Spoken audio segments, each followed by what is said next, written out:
Bab 3710. Memberikan satu kesempatan lagi. Di bawah telapak tangan Juna, puluhan ribu cahaya Reiki yang disebar oleh pangeran kedua terbang terbalik dalam sekejap. Sosok Erik juga hilang bersamanya. Guru Yuan, apa yang kamu lakukan? Aku akan menang. Kenapa kamu melanggar aturan dan menghalanginya? Pangeran kedua tertegun sejenak, kemudian menjadi sangat marah. Juna muncul di hutan pelatihan ini sebagai juri tetua untuk menjaga ketertiban. Alhasil, saat hendak menangkap Erik, dia tiba-tiba keluar dan membela Erik. Ini tentunya melanggar aturan. Yang mulia, simpan dulu emosimu, tenangkan pikiran, kemudian lihatlah sekeliling dengan seksama. Juna menghela napas dan menggelengkan kepala. Dia tidak bisa menahan diri dan melambaikan tangan. Kekosongan sekitaran bergerak dalam sekejap. Apa yang terjadi dengan sekeliling? Pangeran kedua mengecilkan pupil matanya, seperti menyadari sesuatu. Dia segera menenangkan diri dan memejamkan matanya. Ketika dia membuka matanya lagi, dia melihat sekitaran. Kemarahan di hatinya benar-benar hilang, dan dia langsung tercengang. Semua pemandangan di sekitarnya terus-menerus runtuh dan berubah di depan matanya. Di tengah udara, Kaden dan yang lainnya tidak tergantung terbalik. Tidak banyak pohon dan tanah yang dihancurkan olehnya di tanah sekitar. Ketika semuanya berubah total, badan pangeran kedua gemetar dan menyadari, di sekelilingnya tergeletak sekelompok sesama klan menutupi tubuh mereka dan mengerang kesakitan. Apa yang terjadi? Pangeran kedua membeku, seolah menjadi patung lilin. Segala sesuatu di depannya benar-benar berbeda dari apa yang dia lihat sebelumnya. Kamu terkena taktik ilusi. Ketika kamu menerobos tirai cahaya Reiki, kamu sudah dikendalikan oleh Master Obat Qin. Sampai sekarang, Juna memiliki ekspresi rumit di wajahnya. Semua adegan yang kamu lihat setelah itu adalah ilusimu, atau adegan yang Erik atur untukmu. Jadi, cahaya Reiki yang kukeluarkan, barang dewa yang meledakkan Erik di. Benar, kamu memukul orang-orangmu sendiri, termasuk Kaden juga terluka karenamu. Jika bukan karena aku turun tangan, takutnya orang-orang ini akan mati dipukul olehmu. Ketika Juna mengatakan ini, sudut mulutnya berkedut hebat. Pangeran kedua seorang kultivator dua kegagalan, dengan sekuat tenaga melawan para pemuda klan iblis satu penurunan fase penilaian. Jika dia tidak menghalangi, maka mereka semua akan mati satu persatu. Pada akhirnya, Erik si bajingan itu menarik pangeran kedua ke sisinya. Ini memaksa dirinya untuk muncul dan menjelaskannya kepada pihak lain. Apa yang sudah aku lakukan? Kepala pangeran kedua meraung dan dia terduduk jatuh di tanah.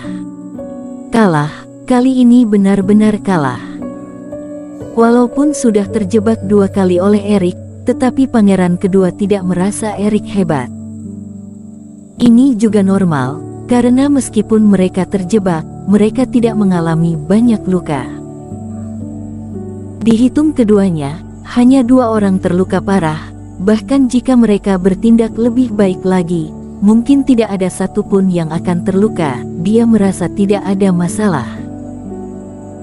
Tetapi kali ini, jika bukan karena kemunculan Juna, semua orang mati kecuali dirinya sendiri, dan dia yang membunuh mereka.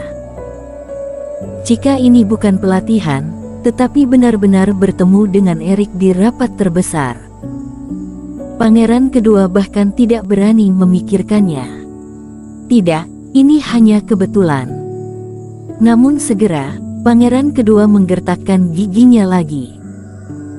Alasan kenapa aku ceroboh, karena serangga pencari jalan yang diam-diam kuutus untuk mengamati, dia kebetulan bertemu dengan Kaden dan yang lainnya. Jika bukan karena Yang Mulia, kenapa kamu masih tidak mengerti? Juna menghela napas dan memotong kalimatnya. Kaden dan yang lainnya sudah terperangkap dalam formasi sihir Erik sejak awal. Dia menunggu kedatanganmu. Walaupun kamu tidak mengutus serangga pencari jalan itu, dia juga bisa memanfaatkan transmisi suara untuk memberikanmu kesempatan, menciptakan ilusi bahwa dia sedang dikepung. Bahkan sebelum kalian berangkat, teman seiman Qin sudah mengatakan bahwa kalian akan membagi dua jalur. Bagaimana mungkin dia dikepung oleh Kaden dan yang lainnya? Dia sudah memprediksi segalanya. Wajah pangeran kedua serasa tertampar keras, memerah dalam sekejap. Segalanya dalam siasat Erik. Sebelumnya dia sangat bersemangat, mengira Erik telah terjebak, tetapi ini adalah tipuan, hanya dialah yang telah dipermainkan. Erik, penjahat ini. Ah! Pangeran kedua berteriak, tinjunya memukul ke tanah. Menghadapi Erik, dia tiba-tiba merasa tidak berdaya. Kalau begitu, biarkan Master Obat Qin keluar, kami mengaku kalah. Pangeran kedua menarik napas dalam-dalam dan memutuskan untuk mengaku kalah. Sebenarnya tidak ada gunanya untuk tidak mengakui kekalahan, jika bukan karena bantuan Juna. Semua orang kecuali dirinya akan mati. Kompetisi kali ini tidak ada peluang untuk menang. Melihat cahaya Reiki setinggi langit beberapa mil jauhnya, siapa yang tahu berapa banyak jebakan yang tersembunyi di sepanjang jalan. Pangeran kedua, sebenarnya maksud Master Obat Qin adalah, taruhan untuk menangkapnya memang sangat sulit bagi kalian. Jadi dia bermaksud, jika kalian ingin menyelamatkan harga diri kalian, bisa memilih cara pertama. Juna batuk. Cara kedua. Benar, memanfaatkan waktu yang tersisa untuk melarikan diri dari ruang pelatihan ini.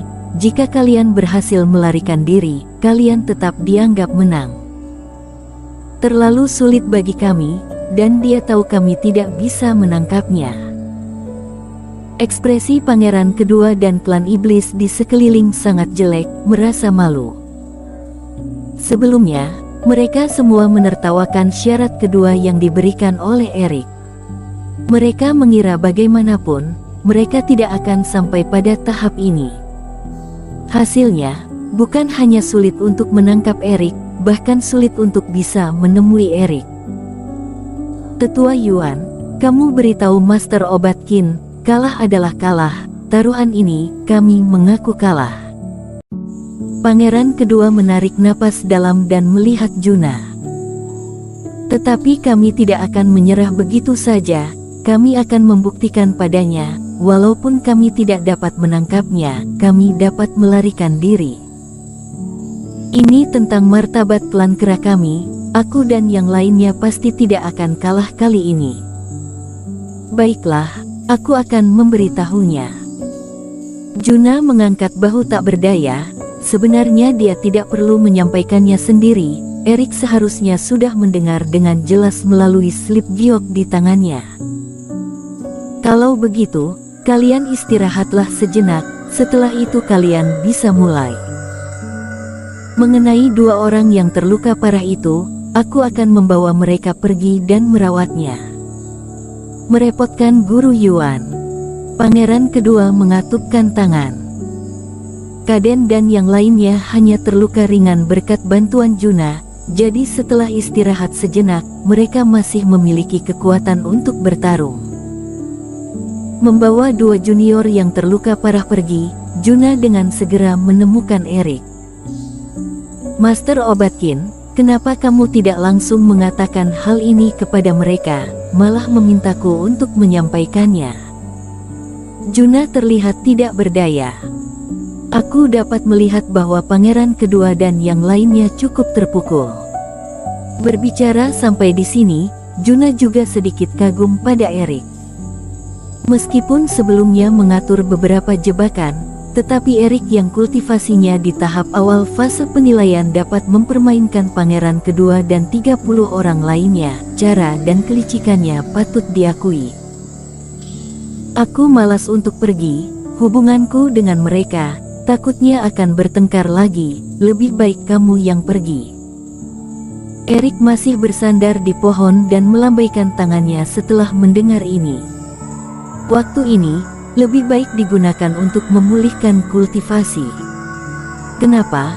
Mereka setuju untuk melanjutkan tantangan. Ya, mereka telah memutuskan untuk bertarung demi martabat klan kera.